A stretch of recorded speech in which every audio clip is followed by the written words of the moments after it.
So, this is the last part of the video. Hopefully, is the last video part. Definitely, this is definitely watch the last 3 parts to know what happens in this part. Because if you don't know what happens, you're gonna be lost completely.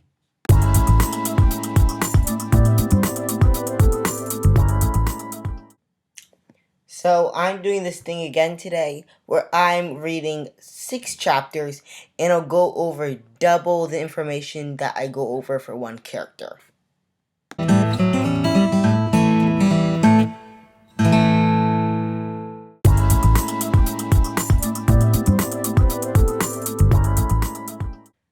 So let's first start off with Joseph chapter 43 and 46.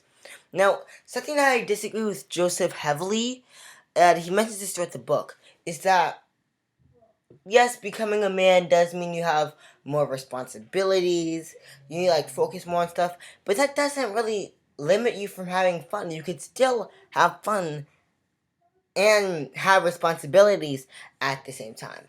I don't know, just Joseph brings that up so many times. That's just something I agree with. Well, so Joseph and his team who tried to take over the ship, they completely fail. And Joseph is not hopeful. But in chapter 46, it tells us that basically everyone is happy now because the Captain Scronier, whatever his name is, has decided to divide the refugees into 4 countries: Belgium, Holland, France, and England. And Joseph was chosen to go to France, and they started their new life until Hitler attacked France 1 year later. So tensions arise in Isabel's story because Isabel's mom starts to have the baby. They get closer to the US, and as they realize the boat was going to catch up to them before they made it to Miami. So in chapter 47, Leto reveals something big. Leto, the grandfather, was actually this military dude working in Cuba.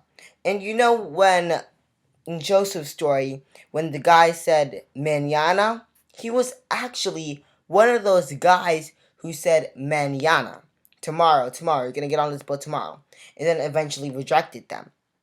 So he feels so bad about it that he actually jumps out of the boat, gets their attention, distracting them. So he basically sacrifices himself to save everybody else. So he, Leto, will just go back to Cuba while everybody else will go to Miami. Yeah. So in Mahmoud's chapter, we left off with an explosion going near Mahmoud. And some guy grabs Mahmoud and puts him in a car with his father and 2 other men. So basically now they're all in this car. One of the guys said they're going to this thing called blah blah. I don't remember what it's called, but it was basically a prison for refugees. And then this is just really bad overall. I don't know why they even had this in what country is this? I think it's Hungary. Yeah, I'm pretty sure it's Hungary. I don't know why they have that in this country, but they do. But then Mahmoud realized something. He realizes that it's better in this situation to be visible than it is to be invisible. So his whole entire life, he was basically trying to be invisible. But now he realizes something. He realizes, as I said before, that it's better to be visible, to stand out.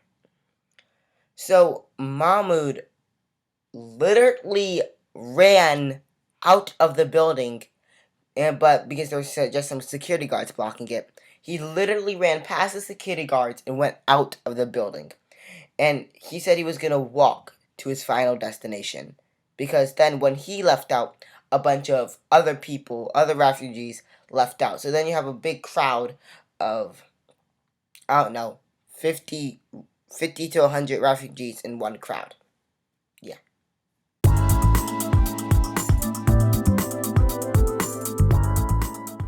So, I plan to finish reading the book. It's like the 40th day I did this, and I want to work on my project. So I'm just gonna get this book finished, done, uh, peace. So by the way, Joseph has a little sister. I think I mentioned it earlier, but just confirming it now. So I read up to chapter 51 and I have two more chapters left. But in chapter 49, Hitler attacked France, basically, and France is now where Joseph lives. And Joseph and his family were basically on the run again. But they're running from the Nazis until Joseph's family was completely cornered. And then Joseph's mom, she gave the Nazi a bunch of jewels to make them spare her children. But the Nazis just played this stupid game and just said only one of your children are not going to be sent to a concentration camp, either Ruthie or Joseph. And yeah, that's a big cliffhanger that the book leaves off to. So basically, unlike Joseph's chapter, Isabel and Mahmoud finally makes it to basically their destination. Isabel finally makes it to Miami. And then, to remember Lito, her mom names their little brother, who just got born, after Lito. And then Mahmoud and many other refugees walk 12 hours to Germany, but they finally make it. And they're surprised to see how so many Germans are welcomed for their presence.